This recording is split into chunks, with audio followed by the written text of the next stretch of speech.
Bruce DuMont back in Chicago. President Trump and his lawyers will not participate in the House Judiciary Committee hearings this coming week. That news broke in the last several hours. So, again, the president is not going to participate. We've gone the whole hour without talking about impeachment. A word from impeachment from you, Stephanie. Are you ecstatic? Have you been watching all these hearings? Is such a sham. It is the most ridiculous thing and waste of political time and money. And it's exact. It doesn't matter what the president did. I'm one of these believers that Doesn't matter what he did. No. I'm saying the Democrats are basically, their attitude is doesn't matter what he did or didn't. We're going to impeach him no matter what. They've been saying this for 3 years. I don't know anybody whose minds have changed through this process. What about the colleagues that you have at Carthage College, the academics that are up there? Are they glued to their television sets watching this? No, there's a general disinterest in the political exercise, and I think the Democrats made a mistake pursuing this, and it's reflected in the fact that Speaker Pelosi seems to have been quite reluctant to go ahead with this initially. And ultimately, she did, obviously, but she still might head off an actual vote on impeachment. They'll put themselves in a terrible bind politically, I think, if they do. Let's go to calls. David, listening in San Francisco. Go ahead, David. How are you? I'm kind of surprised at your guest's position on this impeachment. $400 million was missing for 2.5 months, and where the people of the Ukraine were beleaguered by an invasion from Russia, and they could have used these small arms to protect themselves. They weren't protected, and that $400 million was missing. So I actually kind of think that Trump and his buddies Mnuchin and Wilbur Ross were doing a derivative scandal, but I can't prove that. Can't prove it. But the issue. Well, tell that to Adam Schiff. It'll go to the list of things he can't prove. Oh, well, Doug Truax has a question for you, David. I think he was startled by your question. So the question I have for you, David, is we're talking about this. Why $400 million missing has not concerned anybody at this panel tonight? Well, I think that I see all these people that are so concerned about this now, but they probably weren't concerned when Obama didn't do anything about Ukraine and Crimea. The fact of the matter, the money went through and no investigation was started. So back to the impeachable charge piece, I think it's super hard to get there. I think the Democrats are way out over their skis on this thing. They can't even go to censure now because the base will revolt on them. So they have to go through with this. And I'm frankly looking forward to Mitch McConnell pulling in Biden and his son to talk to them in January possibly. Do you think there should be if the House votes for impeachment, and that's an if at the moment, likely, do you believe that Mitch McConnell should go forward with a trial in the Senate, or should he just kill it on arrival? Art's here. I believe he's been very explicit that constitutionally he has to go forward with it, and there's been no serious challenge to that. So there would be, unless they decided otherwise politically. But he's saying... Here's the dilemma if you're Mitch McConnell. Trial wouldn't start until the new year. We're looking at January, February. Mm-hmm. Guess what? It's primary season for how many senators are running for. And, he could drag this out and make this the most painful experience for all of these senators if he wanted to. I mean, there's a part of me that just says, why would he not want to do that? In other words, it seems to me that he will take more criticism if he tries to speed it up and shovel everything under the rug, as opposed to let this thing play out. It isn't going to play out on the Democrats' timetable anymore, as it has. But again, some of these... He's going to be accused of doing that for political reasons, to hurt them, even though the right thing to do is to do this properly, to have the right due process and the right procedures. I think the Democrats would love it if he just brushed it, said, okay, dead on arrival. They would love it because they would be free. And then any harm from this impeachment process will probably be forgotten by the time of the election. Okay. Except again, for that we're- stamp on his head. We're a couple of months right now from the Iowa caucuses, and 2 months from now we'll be dealing with that in early in February. Kawaniak came out with a poll last week, and this is a poll of Democratic preferences nationwide, and there's been some significant drops and increases in this field. Joe Biden remains in first place at 24%. That's up from 21% last month. So Joe Biden, even though he's taking these hits and everybody thinks that he's slow and boring, he The is. media thinks that. Excuse me, Right, sir. that's right. The media Well, thinks and, that. and obviously all That's the not everybody, representatives- Bruce. All the other representatives of the candidates feel that. But again, I've not said that on this program. But again, look, he's steady. He's steady right there at 24%. Buttigieg has gone in the last month, has gone up to 16% from 10% 1 month ago. Elizabeth Warren now is at 14%. 1 month ago, she was at 28%. She has lost half of her followers nationwide, according to Quinnipiac, which is a reputable poll. And Bernie Sanders, 15% last month, 13% this month. So the guy that's on the rise is Buttigieg, but he's taken it out of Elizabeth Warren's hide at the moment. Right. Well, it's interesting that Buttigieg when he entered, was supposed to be sort of the moderate alternative to Biden. I think what's happening and is that Elizabeth Warren revealed some details of her plans, her Medicare for all, and all of these things, and realize, I think people are seeing that the taxes that would be imposed by average Oh, Americans, she's and killed it off. they're not buying her argument that your health care costs are going to go down, because it's the circuitous argument that what that means is that your wages will increase because the employer won't be paying for your health So care. bottom but line, then they're not buying it. But They're then not you're going to buying it. get more money, but that money is going to get taxed to you, but it's going to go to better So healthcare. at some no point, one's does buying anybody, it. does anybody believe, Art, do you believe that at some point, do you think that Bernie Sanders might catapult past Elizabeth Warren? They're very close right at the moment. Does he steal the mantle from her as, the leading socialist or pro-left candidate in the race? He could. I'm just a professor, and I've been around long enough to have made a lot of bad predictions. I remember them. Yes, each and every one. Whereas my brilliant insights, you've forgotten Yes. them all. Yeah, I don't see Bernie catapulting. Elizabeth Warren is the hyperkinetic candidate who runs against Bloomberg. We ought to spend some time on Michael Bloomberg, which I think will. is an important development. We will. We'll see if he spends any money on us, but we're going to spend some time on him. Have him on the 1-800-723-8029 He'd be from great. coast to coast and border to border. And also, in a half an hour, we're going to be joined by Rich McHugh. He was the chief investigator, along with Ronan Farrow, into the investigation of Harvey Weinstein, which also leads to the story of how NBC killed that story.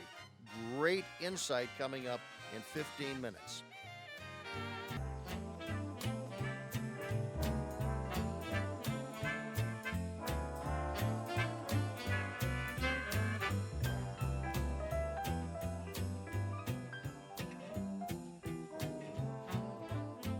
Bruce DuMont back in Chicago. One of the things that we have talked about in past weeks on this program, and that is Pete Buttigieg continues to do very well. He is not doing well at all with African American voters. But the reality is Kamala Harris, who is African American, she's not doing well. And Cory Booker isn't doing that well. The person that's doing the best so far, measured nationally, is Joe Biden. And he is he believes that when he gets to South Carolina with a large black population, that's where he's really going to be separated from this field. But I wonder that it's a long time before they get to South Carolina. And I'm wondering if along the way, if Buttigieg can pick up momentum I wonder at what point does Buttigieg's momentum, if he were to do well in Iowa and New Hampshire, at what point is he going to say, what do I have to do to get black votes? Because I don't see him going all the way to win the nomination of a party with as large a black base as the party, and he's got nothing going for him in that respect. His South Bend story is not going to help him very much. You know, Are there endorsements? Are there things that he can do? Only Obama could help him. I think Obama's laying that out there a little bit, Yeah, a that little he bit. may be helping him through that phase if it comes to pass. But I doubt that could happen. But how I think can that he may help be the plan. Buttigieg if he's not helping Biden? Well, if he thinks that Buttigieg can actually win and Biden can't, I mean that's how. But that's how it might play Obama's out. going to ride that for. He's going to wait as Yeah, long as he's- yeah. possible to see if Biden really is dead in the water, and if it looks like Biden's still alive, he is not going to put his neck out there. Obama is not going to put his neck out there for anyone who might lose. He's not I going to agree. do that. I don't know why. I mean, I don't know why he would put his neck out there for anybody. But I'm just saying, right at the moment, I mean, you've got two, at least in the Democratic field, you have two moderates Yeah. that are in first and second place. And again, Amy Klobuchar is still, she's only at 2%. And of course, she thought that Iowa was going to be a place that was going to, For that she her, was going yeah. to surprise. But she's not surprising anybody. Are you worried? Are you worried at all about Pete Buttigieg, his age and his lack of international or major league political experience? Art Sear. No, not particularly. Obama didn't have Okay. a lot of experience. But he either. wasn't 37 years old.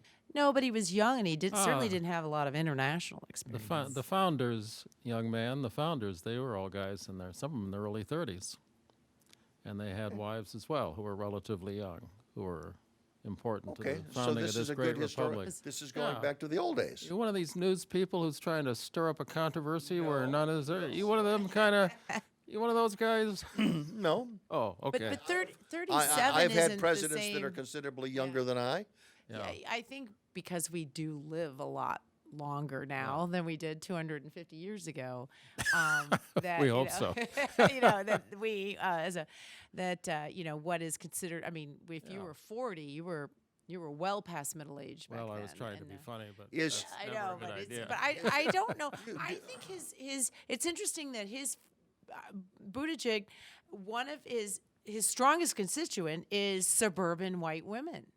Those are the ones I wonder if they all think he's cute. I mean, I to be honest, be. I live in that world. I know of you do. suburban white And they women, all think he's and cute, they're right. all supporting Pete Buttigieg. I get invited to all these little fundraisers. And I hear, isn't he He is cute? very big- he is He's very big cute sub- and he's well spoken.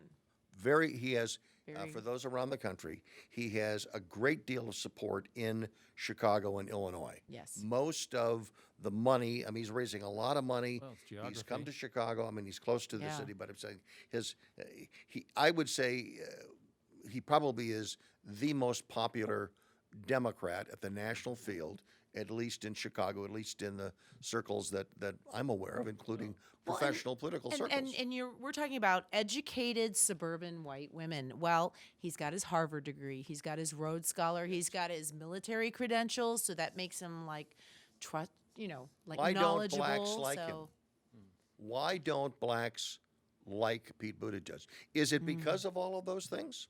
it might very well be. It's because he doesn't have a sense of that he was part of the struggle? Art, you're frowning as I ask the question. Why is it that he's having that problem? Well, I don't know. And also, the Buttigieg phenomenon is very new. It's another media love affair. Let's see what happens. But Joe Biden has actually produced, in terms of civil rights legislation, over a long period of time. He's relatively moderate and conservative. Polls show African Americans, despite stereotypes and popular beliefs, they're socially conservative and very traditional. And Buttigieg is not a traditional candidate. African Americans are a very traditional voting group.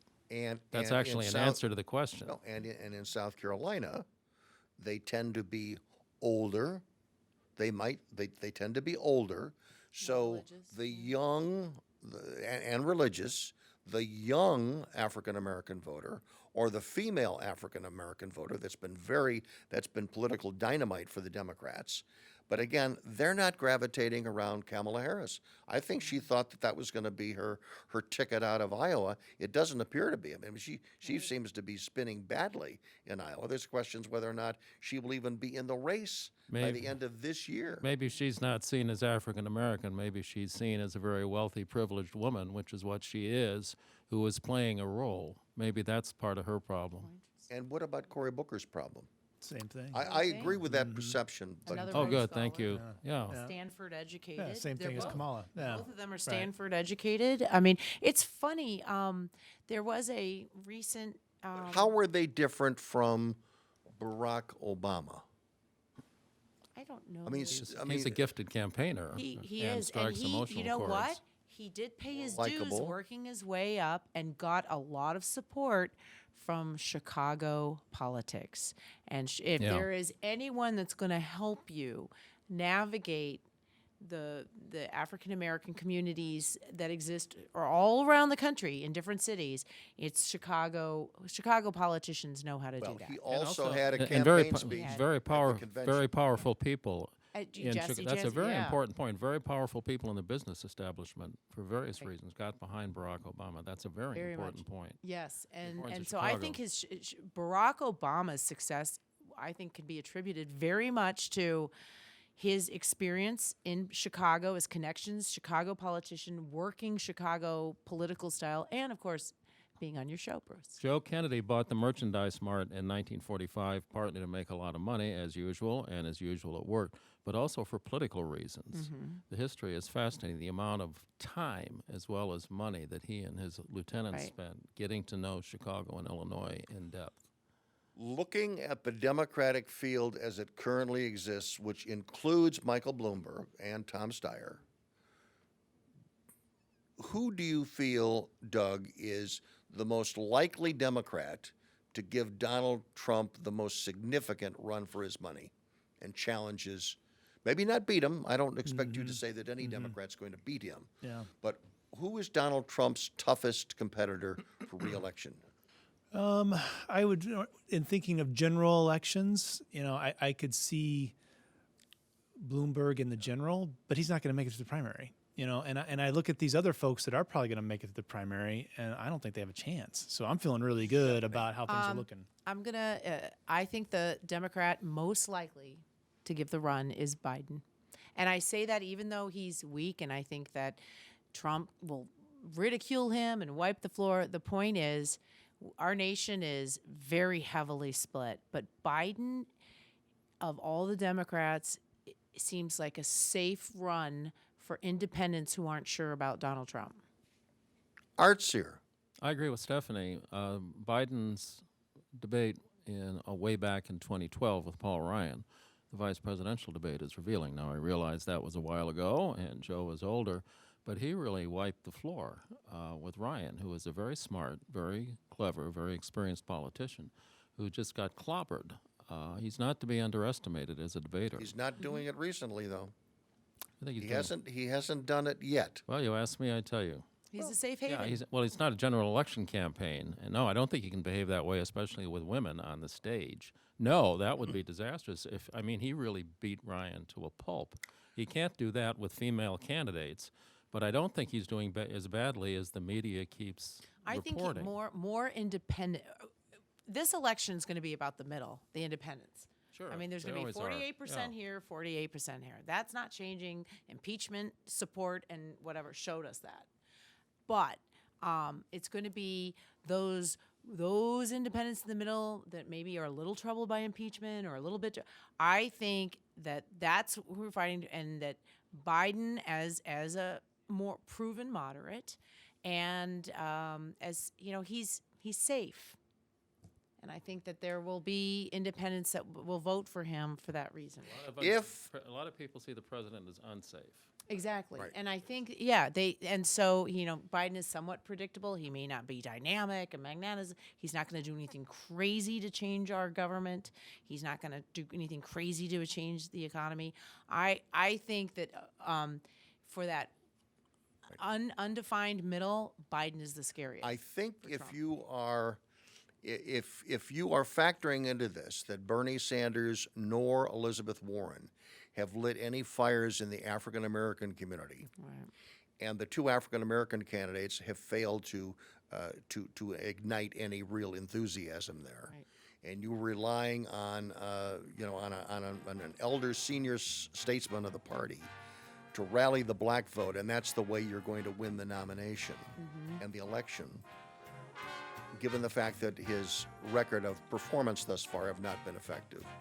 I would say, and this may surprise a lot of people, I think the person most likely to give Donald Trump a run for his money by inspiring young voters is Pete Buttigieg. I think Buttigieg at this moment, he's got a long way to go, but right at this moment, I think he has the ingredients to pull off a surprise. I'm Bruce DuMont, back shortly.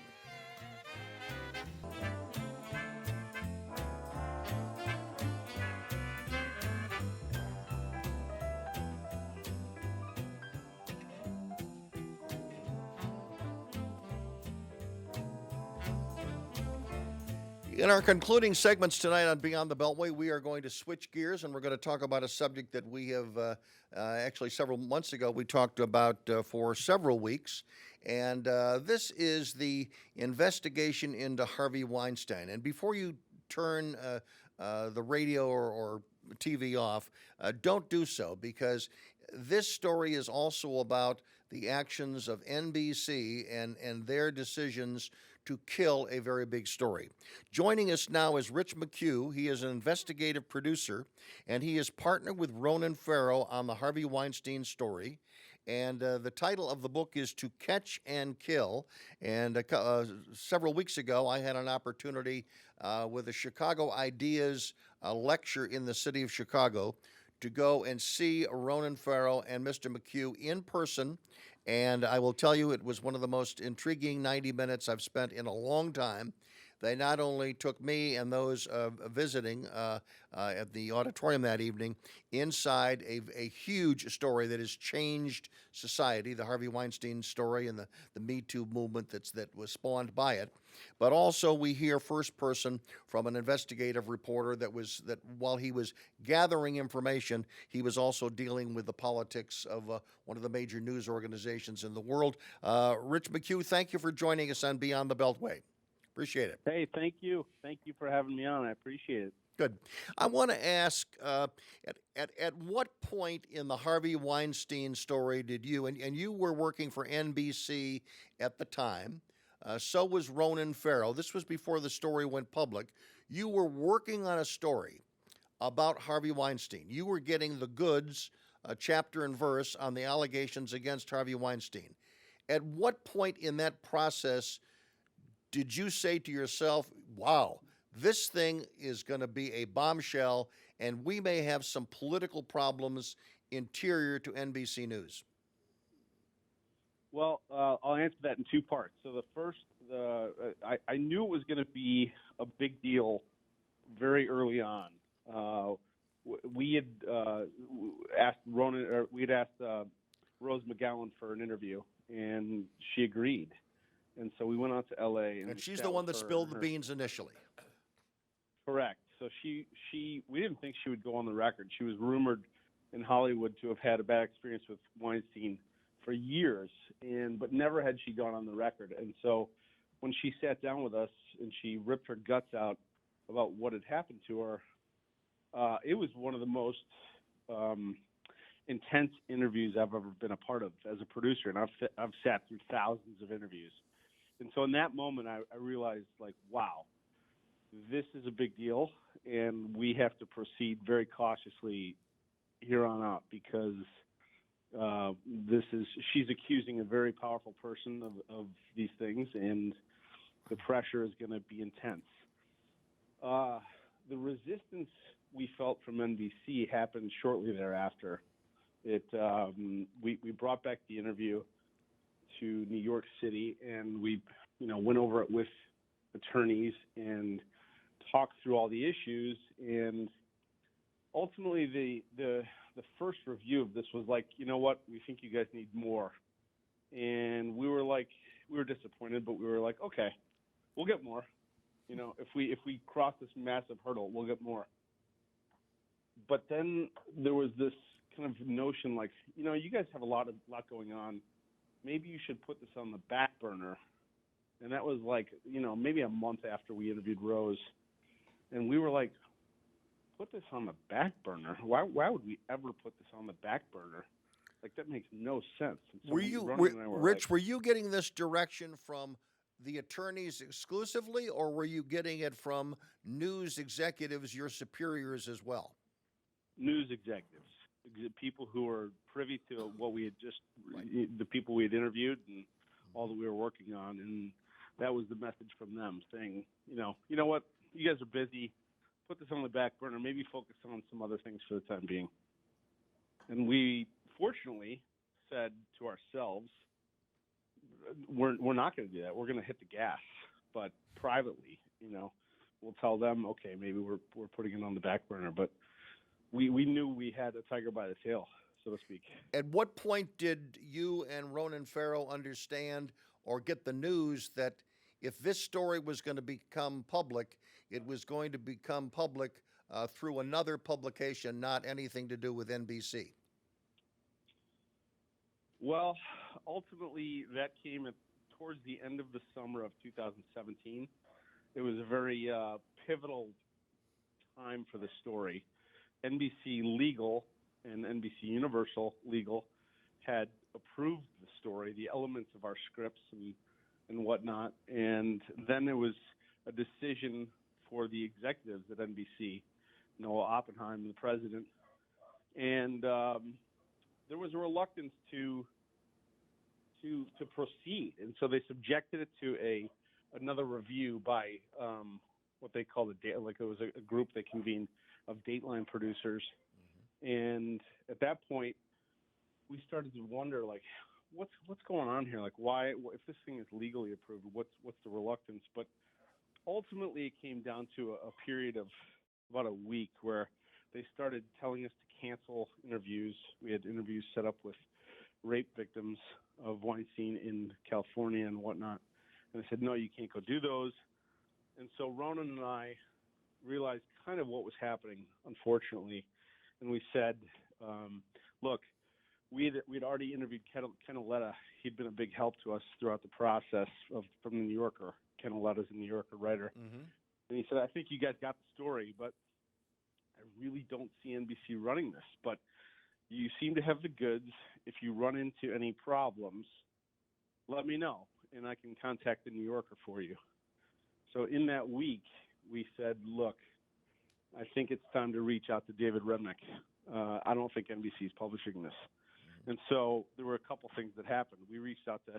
Ronan reached out to David Remnick, and at the same time, they were ordering us not to continue shoots. So it was we were basically creating a life raft for the story, if you will. Did the two of you resign from NBC, or your severance from NBC and Ronan's severance? How did that manifest itself? So Ronan and I, even though we were a team for several years, we had different contracts. Ronan was a contracted employee, I think a freelancer at that point. I was a staff employee, so I could not leave, and Ronan could leave. So we decided that he would leave with the story. I stayed behind, and ultimately I knew at that point too that if NBC was killing this story, that we ultimately had a second, arguably bigger story on our hands with NBC killing it. And so I decided, if I'm going to be here, I'm going to stay and I'm going to try and report this out internally over the course of however long I'm going to be here, which I ended up resigning a year to the day when they ordered me to stop reporting. At this point, within the circles of NBC, what, if any, information did you hear, either from official sources or through water cooler conversation, did you hear about the conduct of Matt Lauer?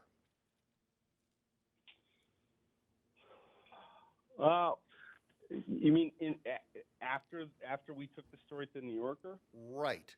I guess my question is, at what point you're working on this huge story that is going to really, it's going to absolutely blow Harvey Weinstein out of the water. Right. It's going to destroy him and potential business relationships that he may have with Universal, which owns NBC. You've got all kinds of potential really big bombshell connections that are exploding. And I'm just wondering, as all this is going on, are you hearing anything internal about the rumors about Matt Lauer that eventually became their own huge story? Well, I was hearing rumors about Matt Lauer and stories about Matt Lauer from literally the day I walked into NBC News years earlier, but I was also hearing those same stories when I was at ABC. Okay. So that it was well known that Matt was, Matt. having affairs and whatnot. The relevance to our investigation with Weinstein, we didn't connect the dots. I didn't connect the dots until after the story had gone to the New Yorker, and we realized that there was all sorts of pressure being applied legally by Weinstein's attorneys, and there were these calls, and there was this kind of concerted effort with AMI, which is American Media, and there were 15 different conversations with NBC executives. And so we couldn't really connect the dots until afterwards. And then it made perfect sense what had happened. Okay. And by that point, they had fired Matt. Right. So Anyway. the story walks out of NBC. It walks out with Ronan Farrow. You're still working on the inside, obviously observing what's taking place. It is published in the New Yorker. It becomes a huge story. It sets all other investigative reporters, searching around for the same thing, both in Los Angeles and in New York, where the story is being worked from. And this becomes one of the biggest stories of the past 50 years as it relates to popular culture and literally changing society. I mean, Hollywood changed. This was a bombshell that went to the heart of Hollywood, the most important person in Hollywood with all kinds of connections, and this guy is getting blown out of the water. And then there's this second story about how one of the major news organizations in the world is trying to kill they caught this story, and now they're trying to kill it. We'll talk more with Rich McHugh when we continue on Beyond the Beltway.